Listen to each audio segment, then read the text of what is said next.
comment ça se passe. Au fait, voilà, donc j'ai envie un peu que ça se passe dans les bonnes conditions pour eux, pour qu'ils aient aussi le temps de tout exprimer, ou alors de s'exprimer de façon un peu collégiale par rapport à tout ce qu'ils font en entreprise, etc. Et du coup, j'ai énormément de questionnements dans ce sens. Alors, on profite de cette belle fenêtre, bien évidemment, pour en parler.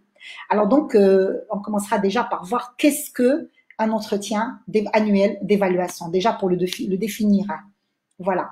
Alors donc, les appellations sont complètement diverses. Vous êtes un peu d'accord avec moi? Donc, les appellations sont nombreuses. Entretien d'évaluation, entretien d'appréciation, entretien d'activité et de développement. De toutes les façons, chacun va le nommer comme il veut. Hein? Voilà. Elles traduisent un choix, une finalité propre à l'entreprise qui met en œuvre une telle démarche. Ça veut dire chaque entreprise, elle a le droit de nommer ses entretiens d'évaluation comme elle voudrait. Voilà. Donc après, vous allez rencontrer, ça s'appellera entretien d'évaluation, entretien d'appréciation, entretien d'activité et de développement, les assessments, c'est-à-dire chaque entreprise, elle va lui donner un peu le nom qu'elle voudra. Alors, c'est une procédure orale entre un collaborateur et son supérieur hiérarchique, dont l'objectif est bien évidemment, en fait, de dresser un bilan de la période écoulée et de définir les objectifs d'évaluation de la période à venir. Voilà, c'est simple. Ça sert à ça. C'est-à-dire, on va essayer de faire avec le manager, collaborateur et manager, ils vont essayer de faire un bilan par rapport à la période qui s'est écoulée, et donc un peu ce qui s'est passé dans la période en question, mais également de mettre en place un plan d'action pour la période à venir. Voilà, pour voir un peu aussi éventuellement comment est-ce qu'ils pourraient collaborer, comment est-ce qu'ils pourraient construire un projet de collaboration pour la période à venir. C'est également un outil de régulation et de prospective pour deux personnes, un responsable et son collaborateur, voilà, qui veulent établir un contrat clair de résultats, de performances et de relations. Vous avez travaillé pendant une année, vous avez certainement réalisé des résultats, vous avez certainement réalisé des performances. Ben, c'est l'occasion aujourd'hui d'en parler, voilà, de les expliquer, de les célébrer, pourquoi pas, mais également, en fait, de capitaliser dessus pour pouvoir se projeter en entreprise, éventuellement dans l'année à venir, et construire un projet qui capitalise sur vos réalisations et qui pourrait aussi contenir, bien évidemment, un plan de développement. Et donc, c'est aussi un outil de gestion prévisionnelle en matière de ressources humaines, les RH et les responsables RH. Voilà, c'est-à-dire ils se basent énormément sur les entretiens d'évaluation parce que ça leur permet, bien évidemment, de dresser un bilan, bien sûr, d'évolution, éventuellement RH. Alors, beaucoup de gens, alors beaucoup de managers, éventuellement, critiquent l'entretien annuel. J'en ai entendu éventuellement énormément. Bon, il y en a qui disent à quoi ça sert l'entretien? Je vois mes collaborateurs tous les jours. Donc, beaucoup de managers te disent, bon, écoute, moi, je les vois tous les jours. À quoi ça sert de les faire passer en entretien? Ils travaillent avec moi, les actions sont faites avec moi, donc ça sert pas franchement à grand-chose. Alors, il y en a aussi qui disent, je n'ai pas le temps à perdre, je ne sais pas comment m'y prendre. Voilà, ben d'autres managers, ils voient que éventuellement consacrer du temps pour ces entretiens, surtout quand ils ont des équipes qui sont élargies, ben ça gratte du temps sur le temps de la production. Et du coup, en fait, ils sont pas chauds. Alors d'autres personnes ils te disent, l'entretien, c'est un métier, c'est pas mon métier. Moi, je suis peut-être bien en fait responsable de production, et du coup, ça c'est pas mon métier, je ne sais pas faire, je veux pas faire. Alors il y a d'autres managers qui disent, je suis moi-même jugée sur la qualité de mes entretiens. C'est-à-dire, quand il passe l'entretien, ben, il s'avère que aussi les collaborateurs le jugent lui-même par rapport à ses entretiens lui-même. Et du coup, ça le met un peu mal à l'aise. Alors, il préférait ne pas en faire carrément. Et puis, d'autres responsables, ils disent, je n'ai pas les moyens et les responsabilités éventuellement qui m'incombent. Donc, pour lui, qui lui pour juger l'autre ou alors pour l'évaluer. Donc, franchement, il est mal à l'aise aussi dans cet exercice. Bon, l'entreprise, elle délègue certains pouvoirs éventuellement comme la formation, la rémunération, l'évaluation cette fois-ci à l'encadrement parce que éventuellement il connaît mieux le collaborateur. C'est pour ça qu'ils sont utiles pour le responsable, hein, quoique. Hein. Maintenant, les collaborateurs, ils critiquent aussi de leur côté l'entretien. Alors, qu'est-ce qu'ils disent? Alors, il y en a qui disent l'entretien est faussé par la relation hiérarchique. Voilà. Donc, on a le sentiment d'être jugé. Il y a une méfiance éventuellement. Et surtout, voilà, quand quelqu'un vous demande, quand le supérieur hiérarchique vous demande de faire l'auto-évaluation de votre bilan, pour eux, ça un risque qui est vraiment risqué parce que, bon, voilà, moi, peut-être bien ce que je vois que c'est une réussite, bah, l'autre ne le perçoit pas en tant que tel. Et du coup, l'exercice, il est complètement faussé. Alors, d'autres personnes, ils voient en ça, ils te disent, bon, en quoi mon responsable direct est-il apte à réaliser l'entretien? Bon, voilà. Il y en a qui trouvent que le responsable n'a pas les compétences encore moins les qualifications pour passer cet entretien. Et du coup, pour eux, bon, voilà, il ne sert pas à grand-chose. D'autres collaborateurs, ils disent aussi à quoi ça sert cet entretien. Il n'est pas suivi des faits. La DRH archive les dossiers. Ça veut dire qu'après l'entretien, combien de fois, il n'y a pas d'évolution de carrière, il n'y a pas d'évolution de salaire, il n'y a rien qui change. Donc, franchement, c'est un peu des entretiens qui sont archivés au niveau de la DRH et du coup, je n'en construis pas le sens. Voilà, je ne vois pas à quoi ça sert.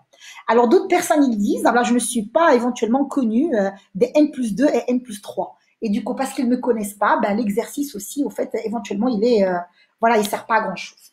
Alors, c'est faux. L'entretien d'évaluation annuelle, il est très important. C'est un outil de la gestion des ressources humaines, mes amis. Ça veut dire que le manager, il devrait le passer parce que ça lui permet, comme j'ai dit, de faire le bilan sur une année de performance avec ses collaborateurs et puis engager une nouvelle année et de un. Et ça lui permet aussi, éventuellement, en fait, de calibrer les compétences des uns et des autres, de voir qu'est-ce qui a été fait et réalisé, qu'est-ce qu'il y aurait à développer. Et pour le collaborateur, c'est aussi intéressant parce que c'est l'occasion pour lui déjà de mettre à plat ses réalisations et ses performances, de les célébrer aussi, d'en parler et puis pourquoi pas, éventuellement aussi, de penser à un projet concret, bien évidemment pour l'année à venir, qui lui permet une amélioration continue. Donc, franchement, ça permet de construire du sens en entreprise, qu'on le veuille ou pas. Alors, il y a 3 fonctions de l'entretien annuel. Alors, il y a une première fonction de dialogue entre 2 personnes, alors qui ne se connaissent peut-être pas aussi bien qu'on le dit. L'entretien est avant tout un moyen de communication. L'expression orale offre de nombreux avantages par rapport à une communication écrite. Donc, il y a une liberté d'expression, il y a éventuellement une présence physique, etc. Donc, vous savez qu'il y a carrément des managers, des fois, qui n'ont jamais le temps au cours de l'année et au cours, bien sûr, de l'exercice, de discuter avec leurs salariés, avec leurs collaborateurs. Parce que bon, quand il va lui parler, il lui parle uniquement de l'action qu'il y a à faire tous les jours, fais ça, fais ceci, fais cela, dans ce compte rendu, fais dans cette réunion, etc. Mais jamais ils n'ont l'occasion de s'asseoir, de se poser et de parler des réalisations éventuellement du collaborateur. Alors donc cet entretien d'évaluation, il est vraiment intéressant. Pourquoi intéressant? Intéressant parce qu'au moins on pourrait avoir l'occasion pendant une année de nous poser, notre manager et nous, ou alors notre collaborateur et nous en tant que manager, et de discuter de ses réalisations, de ses performances, de ce qu'il a écouté, éventuellement ce qu'il a réalisé, ses frustrations peut-être aussi. Et donc, si on n'a pas le temps de le faire tout au long de l'année parce qu'à l'activité, à l'action, là, au moins, on va se consacrer un temps, 2 heures éventuellement au bout de l'année, on va se poser et il sera lui le centre d'intérêt. Et donc, on va apprendre énormément sur lui et il va aussi nous faire apprendre beaucoup de choses sur lui. Donc, c'est intéressant. Alors, deuxième fonction, il a une fonction de résolution de problèmes, donc en prenant le temps d'en discuter en dehors du cadre de réunion de travail habituel. Voilà. Donc maintenant, on a l'habitude de parler des problèmes de l'entreprise, des problèmes de l'action, des problèmes du projet. Mais les problèmes personnels et individuels, peut-être bien, en fait, on n'a jamais l'occasion. Bon, déjà, le collaborateur, il n'a jamais le temps de partager ça avec le manager. Parce que, comme je dis, il est pris dans le feu de l'action. Et le manager, il se dit, ben, j'ai pas le temps non plus de parler avec le collaborateur dans tout ce qui est ses problèmes, etc.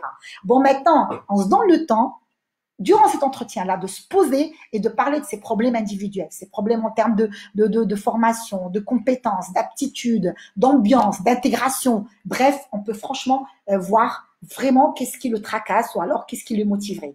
Et enfin, c'est une fonction d'amélioration de la gestion des RH en décelant les potentialités du collaborateur. Voilà, ses souhaits d'évolution, ses besoins de formation. En clarifiant, le supérieur hiérarchique attend aussi ce qu'il attend de son collaborateur. Voilà. Donc, c'est aussi, voilà, donc une occasion, bien évidemment, en fait, de s'exprimer sur mes talents, sur mes potentiels, sur mes aspirations, sur mes motivations en tant que collaborateur. Mais c'est aussi l'occasion pour le manager de connaître les réels drivers motivationnels de son collaborateur et puis ses frustrations, pourquoi pas, mais également, voilà, donc, quel est son potentiel et puis comment est-ce que éventuellement il peut le potentialiser en entreprise. Donc, comme vous voyez, c'est un moment qui est très important. C'est pour ça qu'il faut lui donner tout l'intérêt qu'il mérite. Alors, qui met l'entretien en général en entreprise? Alors donc, c'est en général le responsable direct, c'est-à-dire le N+1.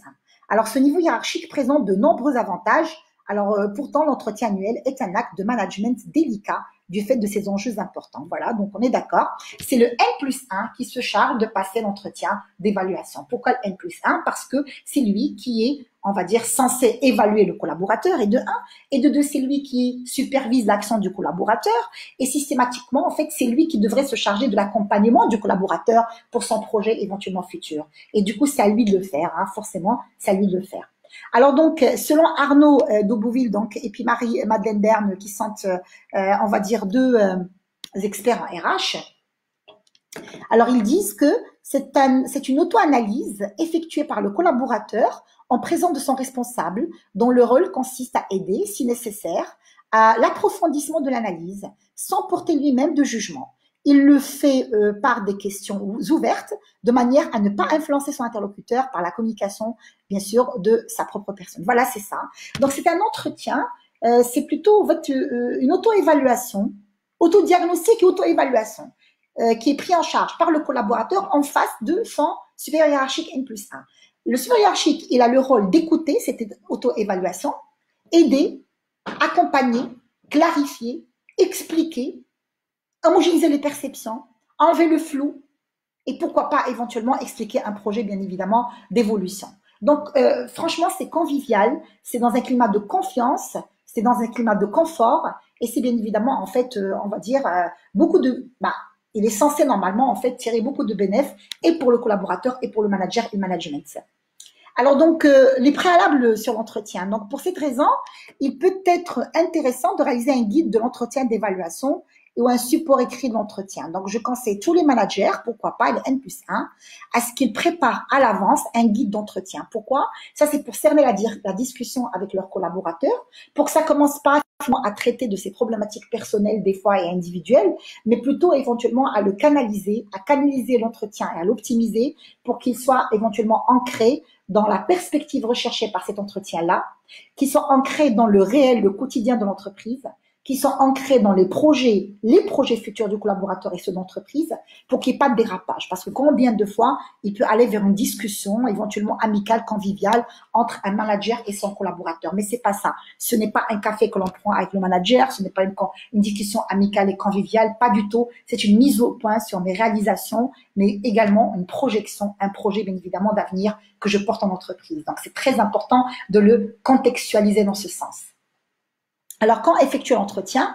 Dans une période calme de la vie de l'entreprise, au cours de laquelle un minimum d'incidents extérieurs viennent troubler l'appréciation de l'ensemble de l'année. Voilà.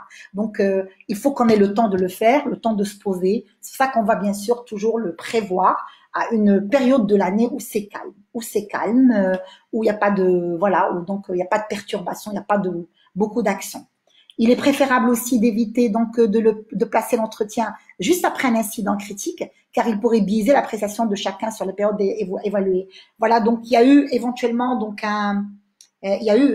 fait un conflit avec le manager, et donc tu places l'entretien juste après le conflit. Non. Je veux dire qu'il y a un conflit avec le manager, il va placer l'entretien le lendemain du conflit. Ben non, c'est mal jugé, non, mais quand même. Donc, il faut quand même en fait, éviter ces périodes-là, les périodes où il y a des conflits, les périodes où c'était riche en émotions, les périodes où il y a quand même une pression, du stress, mais également les périodes où on est hyper sollicité. Franchement, il faut le respecter cet exercice et lui donner le temps, bien sûr, d'être réalisé et se réaliser un peu dans les meilleures conditions. Alors donc, pourquoi pas près d'une période de décision d'avancement. Voilà, donc les périodes de fin d'année seraient ainsi à préconiser, car elles correspondent souvent dans des entreprises au moment où sont décidées les promotions d'augmentation du personnel. Donc ça, c'est peut-être bien en fait la période idéale, parce que comme on va commencer à discuter les avancements des uns et des autres, il va y avoir le plan bien sûr GPEC de l'entreprise, et du coup je pense que la période de fin d'année c'est une période où l'action elle est on va dire un peu à la baisse, c'est plus calme, mais en même temps c'est un moment de décision en entreprise, et donc finalement en fait ça pourrait être avec beaucoup d'avantages, parce que on pourrait systématiquement projeter bien sûr en fait l'évolution du collaborateur, pourquoi pas, parce que voilà, c'est quand même parmi les buts de l'entretien. Alors combien de temps y passer? Donc en moyenne l'entretien dure 1 à 2 heures, pas moins, mais pas moins d'1 à 2 heures. Il est préférable de prévoir 1 heure, quitte à bien sûr à se garder disponible l'heure suivante en cas de débordement. Voilà, donc c'est ça. C'est-à-dire que moi je dis toujours aux managers, si vous devriez faire passer un collaborateur pendant une matinée, il faut prévoir un collaborateur par demi-journée. Parce que oui, ça va durer 1 heure à 2 heures, hein, mais bon, certaines fois, dans certains cas, ça peut aller au-delà d'1 heure à 2 heures, ça peut prendre peut-être bien fait plus.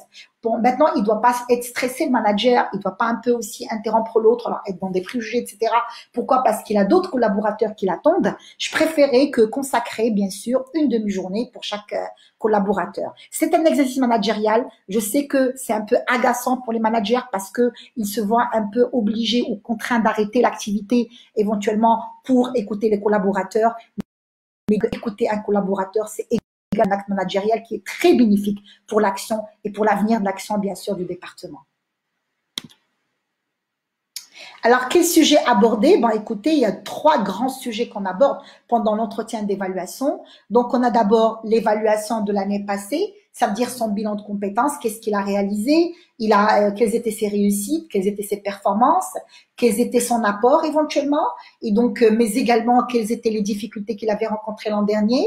Et puis, voilà. Il y a aussi éventuellement le management, donc il va un peu parler aussi de son rapport avec le manager, pourquoi pas, pendant l'entretien, son rapport avec les collaborateurs et son rapport éventuellement en fait avec le management en général, l'entreprise, la stratégie, la vision, voilà, la charte des valeurs, bref, en général, mais également la formation, ça veut dire est-ce qu'il a besoin d'un accompagnement, quel type d'accompagnement pour se projeter éventuellement, bien sûr, dans le projet à venir. Et donc, c'est franchement un peu dans ce sens. Donc, il y a 3 leviers, bien sûr, de discussion. C'est bien évidemment l'évaluation, le management et bien sûr la formation. Voilà. Alors, le déroulement de l'entretien. Bon, avant l'entretien. Alors, avant l'entretien, c'est une préparation du collaborateur et du responsable pour qu'il y ait un réel dialogue. Chacun prépare l'entretien de son côté. Voilà. Et le manager prépare l'entretien, l'information dont il a besoin de chez le manager. Et le manager, il doit préparer l'entretien, l'information qu'il a envie de donner au manager, mais également l'information qu'il a envie de recevoir de la part du manager.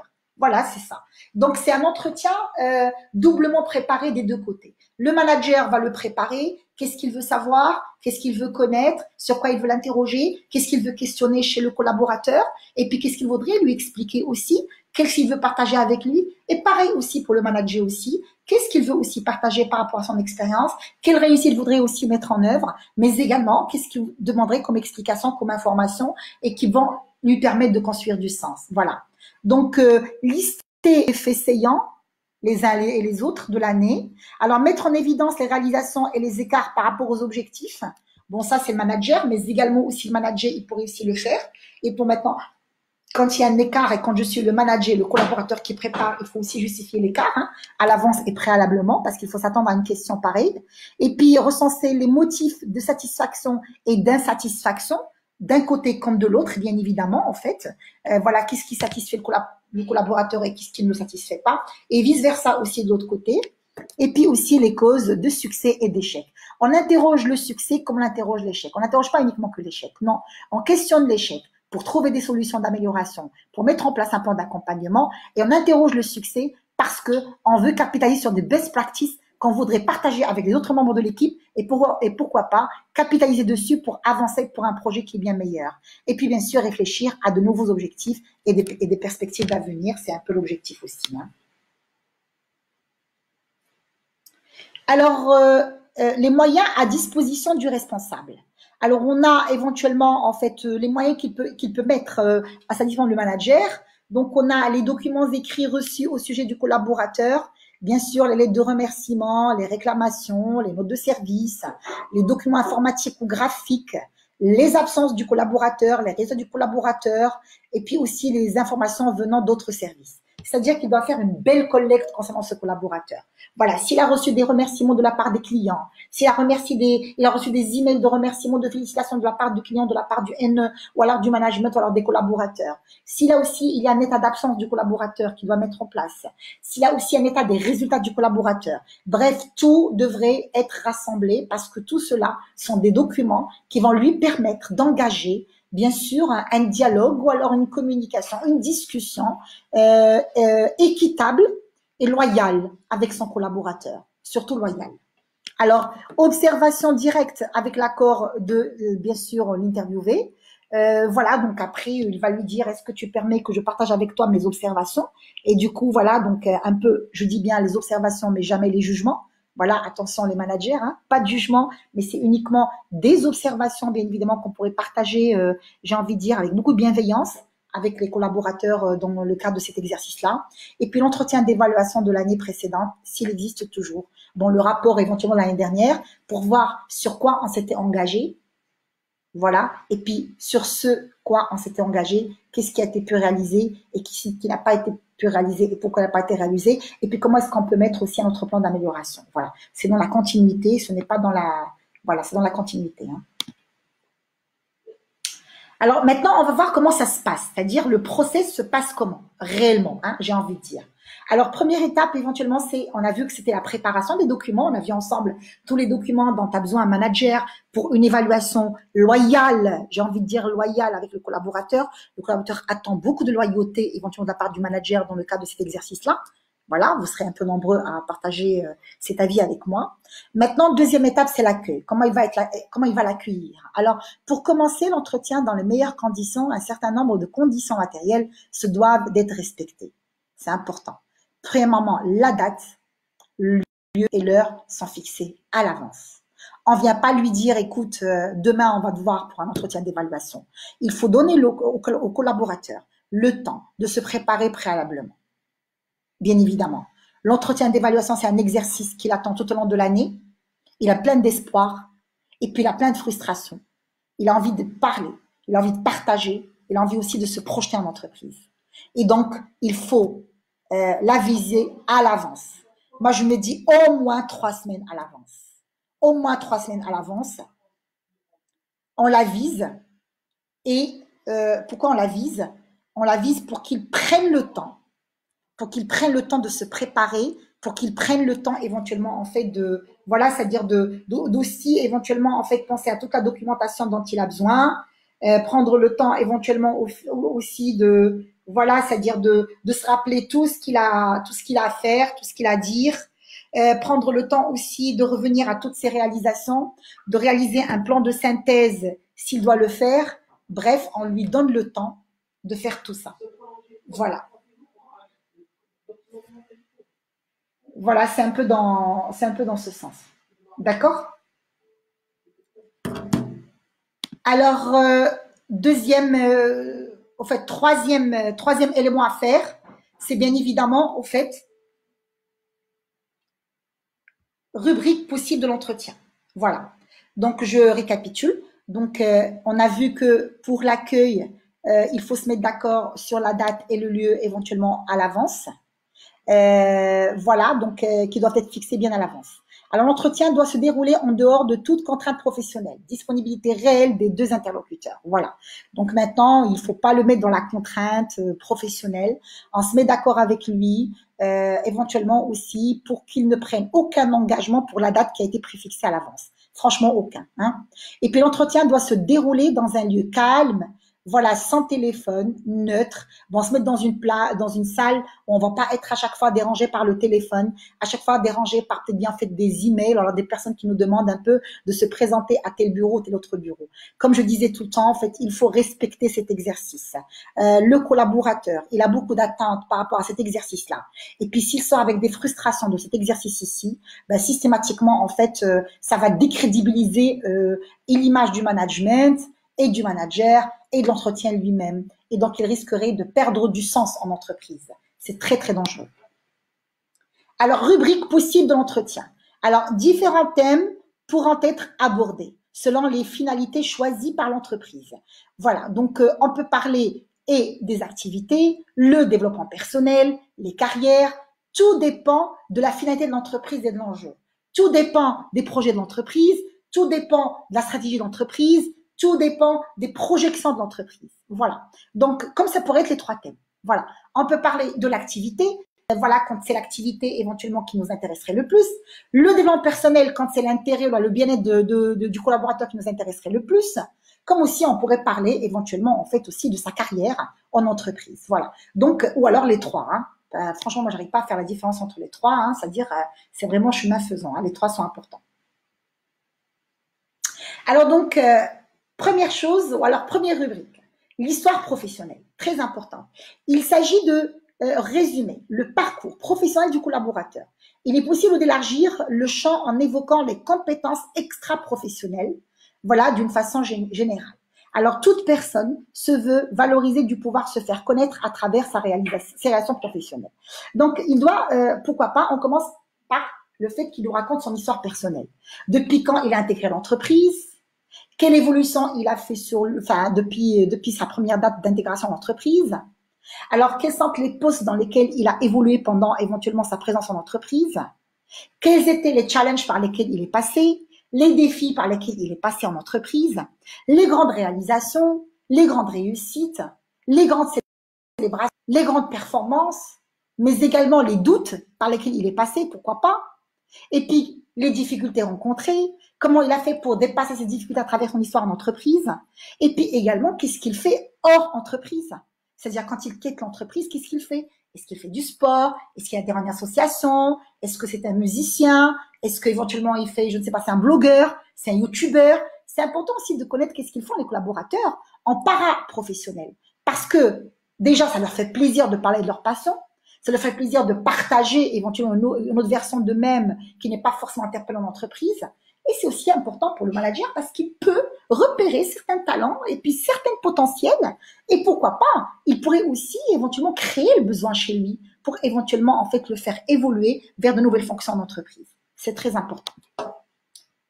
Deuxième rubrique, l'analyse de la fonction. Voilà. Donc, les finalités, c'est les responsabilités, les tâches, le degré d'autonomie dans l'action qu'il fait, la place qu'il occupe dans la structure organisationnelle, notamment hiérarchique, les liaisons internes et externes, que ce soit fournisseurs, clients, partenaires ou avec les collaborateurs en interne.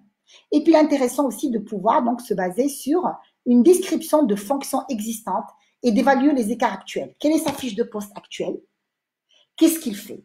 Est-ce que ce qu'il fait, il est dans le cadre de sa fiche de poste ou alors il y a un écart entre sa fiche de poste et ce qu'il fait aujourd'hui? Est-ce qu'il est à l'aise avec cet écart-là? Est-ce qu'il est content de ce qu'il fait aujourd'hui? Est-ce qu'il voudrait éventuellement qu'on fasse évoluer cette fonction? Voilà, donc il faut franchement qu'on discute de sa fonction aujourd'hui et puis par rapport à sa fiche de poste. Très important.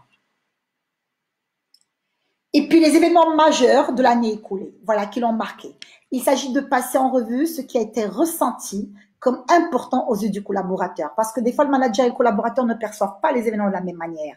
Combien de fois le manager, il banalise un événement, il lui prête pas attention, mais le collaborateur, il le perçoit comme franchement un événement qui a été pour lui très émotif, qui a systématiquement stimulé son émotion, qui a créé une frustration ou qui a créé une satisfaction. Il faut déjà qu'on homogénise la perception entre le manager et le collaborateur, qu'ils puissent évaluer les événements de la même manière, qu'ils puissent les percevoir de la même manière. Et puis, éventuellement, que ce soit le climat du travail, les relations entre collaborateurs, les relations manager-manager, bref, tout est possible. On peut parler de tout. Hein. Voilà, il n'y a pas de langue de bois. Alors, le responsable peut découvrir que certains faits inattendus pour lui ont particulièrement marqué son collaborateur. Attention à ne pas porter des jugements. Faites très attention aussi. Voilà, comme je disais, des fois, le manager, il a dû faire quelque chose, il a dû dire quelque chose, il a dû faire certaines choses aussi. Et puis, pour lui, c'est normal, c'est facile. Mais le collaborateur a dû faire une perception différente de ce qui a été fait ou dit.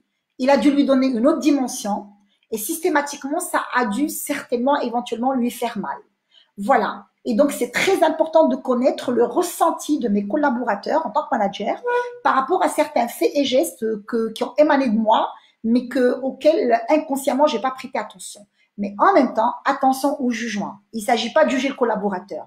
Il s'agit de comprendre sa perception, de comprendre la lecture qu'il a fait par rapport à certains événements et à certains peut-être bien faits éléments, certains gestes. Et puis comprendre quel a été le ressenti qui a été enclenché. Parce qu'en comprenant cela, on pourrait comprendre même son comportement, éventuellement en entreprise. Mais sans le juger, s'il vous plaît. Pas de jugement. Et puis enfin, donner au collaborateur de s'exprimer sur sa vision des choses. Alors, comment il perçoit le quotidien, comment il se perçoit aujourd'hui, comment il se perçoit dans l'avenir, quelle projection il a dans cette entreprise, quel sens il construit. Tout ça, l'objectif est bien évidemment de créer un climat de confiance entre le manager et le manager. Alors, on discutera aussi du bilan de contribution de la personne à la réalisation de ses objectifs, des objectifs de l'unité, c'est-à-dire du service, du département. Alors donc, cette rubrique, elle peut comporter plusieurs volets aussi. Il y a le volet quantitatif et le volet qualitatif. Donc, il peut parler des contributions quantitatives, pardon, donc les chiffres, s'il a des chiffres. Et là, je conseille tous les collaborateurs et tous en fait, les cadres, quand ils ont un entretien d'évaluation à passer, de présenter en amont un tableau de toutes les réalisations, quantitatives et qualitatives. Chiffrez vos réalisations. C'est très important. Et également, en termes de qualité, éventuellement, voilà, n'hésitez pas. Donc, il faut qu'il y ait un peu cette évaluation qualitative et quantitative. Voilà, ils vont l'avoir ensemble. Les résultats, oui, les commentaires sur les résultats en tenant compte des circonstances dans lesquelles il a été atteint, que ce soit en interne ou en externe. Donc, bien évidemment, en fait, les résultats et puis un commentaire, par exemple, un résultat qui a été obtenu dans le manque de moyens, un résultat qui a été obtenu en période de confinement, donc dans des conditions qui sont quand même inhabituelles. Alors, un résultat qui a été obtenu, bref, il faut bien sûr qu'on verbalise par rapport aux circonstances dans lesquelles le résultat a été obtenu. Parce qu'on vient de voir un chiffre, résultat chiffre, il a du sens dans son contexte. Voilà, c'est le contexte qui lui donne ce sens, du sens, ce résultat-là. Et enfin, alors autant de commentaires peut susciter un débat, autant les résultats doivent être indiscutables. Voilà, donc les commentaires peuvent être débattus, mais le résultat, il est indiscutable. Quand tu as réalisé un chiffre, ben, je suis désolée, tu as réalisé le chiffre, voilà, on le voit, on le perçoit et c'est bien clair. Maintenant, le bilan de progrès personnel.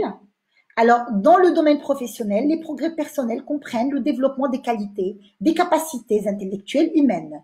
Alors, cette rubrique fait appel à l'auto-analyse des collaborateurs, compte tenu de la difficulté de se fixer des critères, donc rigoureux, pour réaliser ces progrès à large dominante qualitative. Voilà, donc chaque collaborateur, il devrait être en mesure de mettre en place un plan de progrès. Qu'est-ce qu'il voudrait voir évoluer en lui? Qu'est-ce qu'il voudrait développer en lui? Qu'est-ce qu'il voudrait réaliser éventuellement? Quelles sont les limites qu'il a perçues en lui et qu'il aimerait bien développer?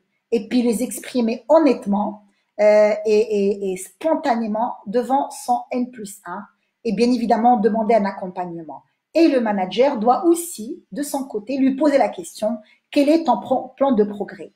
Quelles sont les choses dans lesquelles tu veux progresser? Quelles sont les compétences dans lesquelles tu veux progresser? Quelles sont les aptitudes dans lesquelles tu voudrais progresser? Donc, il faut qu'il y ait un plan de progrès. Hein. C'est un peu aussi le but, voilà, donc majeur de cet entretien d'évaluation. Et puis, poser des questions sur la maîtrise de la fonction. Alors, c'est-à-dire, est-ce que comment on sait qu'il maîtrise la fonction? C'est en nous référant à ses objectifs prioritaires. Voilà. Donc, est-ce que éventuellement toutes les réalisations qu'il a fait, est-ce qu'elles confirment qu'il maîtrise sa fonction?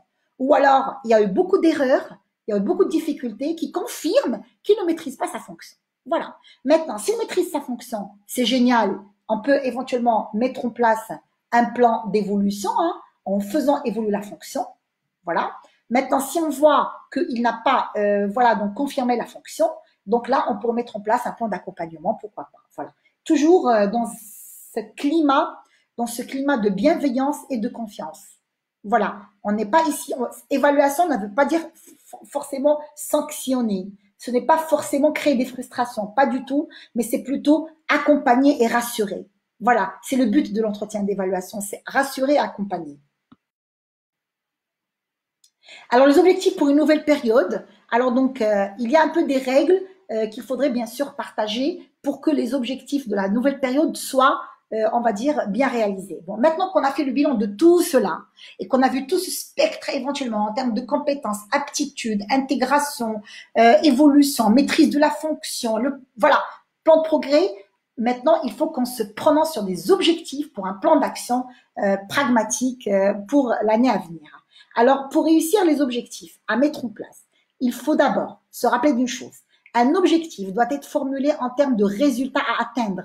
Ne pas dire contrôler la qualité des produits, mais plutôt diminuer de 10% le taux, bien sûr, de malfaçon. Voilà. Il faut qu'il soit chiffré. il doit être mesurable. Un objectif doit être mesurable. Alors, avec vos collaborateurs, posez des objectifs mesurables avec des chiffres chiffrés. Ça, c'est la première condition. Deuxième condition, un objectif doit être accompagné de moyens adéquats. Mettez les ressources, les moyens dont il aura besoin pour atteindre cet objectif. Ne mettez pas des objectifs chiffrés, mesurables, mais pour lesquels ils n'ont pas les moyens et vous êtes convaincus qu'ils n'ont pas les moyens. Non. Donc, il faut se mettre d'accord sur les moyens à mettre à sa disposition pour cet objectif-là. Ou alors, réajuster l'objectif en fonction des moyens. Voilà. Alors, attention à la dérive, objectif, moyens correspondants, ça pourrait être aussi des fois aussi la formation. Les moyens, ils peuvent être de l'ordre humain, financier, matériel, mais également formation. Des fois, pour atteindre cet objectif, il a besoin d'une formation. Et donc, aussi, parler de façon claire et nette de la formation et la période à laquelle la formation va être, bien sûr, on va dire, elle va être programmée pour l'aider dans l'atteinte de ses objectifs. Sinon, on serait en train de le tirer vers la difficulté. Et donc, si on tire un collaborateur à la difficulté, c'est pas loyal vis-à-vis, c'est pas une pratique managériale loyale, hein, c'est-à-dire dans ce sens. Alors donc, les résultats envisagés doivent être quantifiables ou au moins observables. Ne donnez pas un objectif que vous serez même pas vous en mesure d'observer ou alors de quantifier, de mesurer. Voilà. Combien de fois les gars, ils ont un objectif, mais de toutes les façons, hein, bon, tu atteins cet objectif ou tu l'atteins pas, on ne saura pas que tu l'as atteint ou tu l'as pas atteint. Voilà. Il faut qu'il y ait un objectif qui est observable, qui est mesurable, que même le manager pourrait y revenir et dire ça, tu l'as fait ou tu l'as pas fait. Voilà. L'objectif doit être réaliste, adapté à la personne. Quand je vois que mon collaborateur est dans la difficulté, quand je vois qu'il passe par des circonstances individuelles ou personnelles aujourd'hui, quand je vois qu'il a des limites aujourd'hui, je ne vais pas en tant que manager me mettre d'accord avec lui sur des objectifs que je vois nettement qu'il dépasse ses ressources, qu'il dépasse ses prédispositions. Donc, il faut qu'il y ait quand même des objectifs réalistes pour ne pas créer les frustrations et pour qu'on, voilà, et pour qu'un, voilà, et franchement, pour mettre en place un plan d'accompagnement aussi. Autrement, on serait en train, peut-être bien fait, de plus perdre l'énergie, plus perdre le temps, et plus un peu, créer le fossé de la non-confiance. Et bien évidemment, l'objectif doit correspondre au délai. Voilà la notion de délai. On ne peut pas donner des objectifs qui ont besoin de 2 ans pour être réalisés, alors qu'on va les faire évaluer au bout d'une année, ou alors au bout de 6 mois. Voilà. Donc, il faut quand même aussi, penser au délai de réalisation qui devrait aussi correspondre à la nature de l'objectif lui-même. Voilà. Maintenant, l'évolution dans le poste actuel. Donc, il faut un objectif et puis il faut discuter. Une autre rubrique, c'est discuter de l'évolution dans le poste actuel. Alors, donc, quelles sont les conditions de travail, éventuellement, en fait, matérielles et horaires, si, par exemple, il doit évoluer dans le poste actuel. C'est-à-dire qu'il est dans ce poste-là, mais il va y avoir de nouvelles, voilà. Dans l'objectif, on s'est mis d'accord pour qu'il garde son poste, sauf qu'il va on va lui attribuer de nouvelles fonctions ou alors de nouvelles responsabilités. Maintenant, pour ces nouvelles responsabilités, il faut limiter ensemble les conditions de travail matérielles et horaires. Il faut que ce soit clair et net par rapport à cette nouvelle fonction. Deuxièmement, l'organisation du travail dans l'unité, la délégation des tâches, responsabilisation, sécurisation des informations, l'attitude d'initiative. Très important. Bon, maintenant, dans ce nouveau poste, bon, est-ce qu'il y a des tâches qu'il va déléguer, un peu qui correspondent aux tâches qu'il faisait avant, pour peut-être bien en fait avoir le temps de pouvoir se concentrer sur de nouvelles tâches, parce qu'on ne peut pas lui faire garder tout ce qu'il a fait avant et lui rajouter de nouvelles, quoi. C'est franchement le mettre dans la difficulté. Maintenant, s'il y a une évolution dans la fonction, mais sans changer la fonction, c'est-à-dire en alimentant la fonction par de nouvelles tâches, par de nouvelles missions, par de nouvelles responsabilités, c'est que éventuellement on a mis en place un plan de délégation par rapport aux tâches ou alors les responsabilités qu'il avait auparavant. Donc, il faut discuter clairement. Si le manager n'en parle pas, vous, en tant que collaborateur, n'hésitez pas à en parler. Voilà. Et puis, les relations interservices. Quelles relations il aura, que ce soit en interne, ou alors avec les partenaires, les clients, les services à côté, etc. Quel type de relation? Et puis, l'enregistrement des tâches dans le poste actuel. Les tâches, pourquoi ces tâches nouvelles? Pourquoi enrichir avec ces tâches? Parce que combien de fois, beaucoup de collaborateurs ne vont pas être motivés, ils vont pas peut-être bien construire, ils vont pas intégrer cette notion d'enrichissement de leurs tâches parce qu'ils ne construisent pas de sens. Si on doit lui rajouter des tâches, il faut qu'on lui explique quel est notre plan avec lui et pour lui. Il faudrait au moins qu'on explique Et puis vérifier s'il adhère à ce plan ou pas. C'est aussi important. Vérifier s'il adhère à ce plan ou alors il est important. Alors, l'évolution au-delà du poste actuel. Maintenant, dans le cas où l'objectif était un peu qu'il quitte ce poste et qu'il passe à un autre poste. Alors maintenant, l'entretien pour l'occasion, pour le responsable de recueillir les informations sur les potentialités, voilà, de son collaborateur. Voilà, donc il va voir un peu quelles sont les aspirations, les circulations souhaitées à moyen terme, les filières possibles éventuellement. Est-ce qu'il a fait des formations dernièrement? Est-ce qu'il a un potentiel? Est-ce qu'il a une expérience professionnelle éventuellement et qui le potentialise? L'entretien d'évaluation pourrait être l'occasion aussi de créer le besoin par rapport à un nouveau poste et pourquoi pas proposer un collaborateur à un poste qui est différent. Donc oui, c'est aussi une belle occasion de postuler pour une évolution de carrière. Et bien sûr, le manager se doit de repérer les potentiels. Repérer les potentiels et puis repérer aussi les nouveaux besoins des collaborateurs et leurs potentiels. Et pourquoi pas éventuellement, en fait, informer la direction ressources humaines ou la direction générale des potentialités qu'il y a dans son département. Et puis, voilà, donc, comment est-ce qu'on pourrait peut-être bien, en fait, faire évoluer l'action grâce à ces potentialités-là.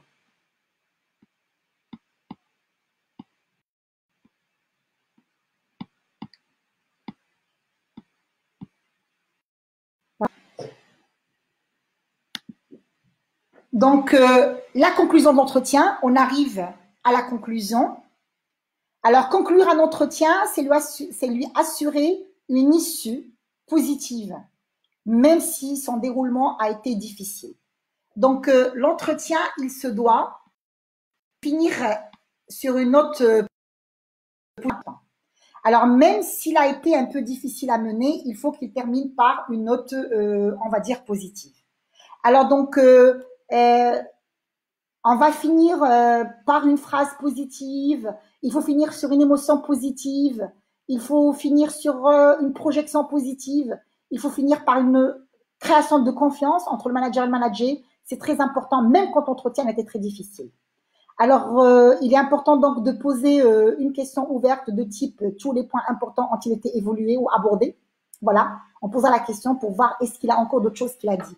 Ou, voilà, donc on pose toujours la question au final. Est-ce que vous avez encore des points importants à aborder? Maintenant, s'il ne pose pas la question, je conseille tous les collaborateurs de même poser la question et dire est-ce que je peux poser une autre question? Voilà. Alors, résumer les principales décisions prises au cours de l'entretien.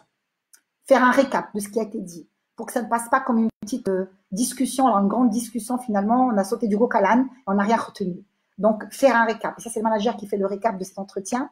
Rappeler les suites à donner pour chacun à court terme, par chacun à court terme. Donc, en quoi s'engage le collaborateur et en quoi s'engage le manager. Faire un récap dans ce sens. Voilà.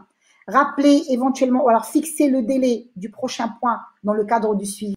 Bon, comment on va mettre en place une stratégie éventuellement en fait de suivi, donc mettre en place le suivi. Enfin, voilà, donc s'assurer de la disponibilité du collaborateur éventuellement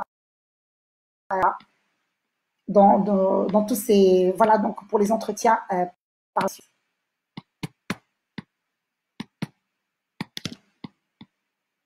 Alors, j'arrive à la fin de cette vidéo. Alors, je vous remercie tous pour l'intérêt accordé à, voilà, à cette formation. J'espère que j'ai un peu répondu à vos questions et à vos interrogations.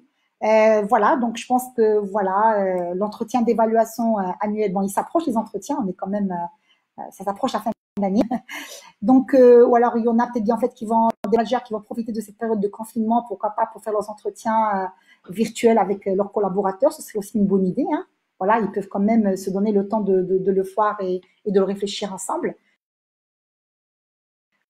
Donc, attention. Je vous remercie également pour votre fidélité. Et puis, je vous donne rendez-vous la semaine prochaine avec une nouvelle formation, toujours dans la même page. Merci à vous tous. À la semaine prochaine.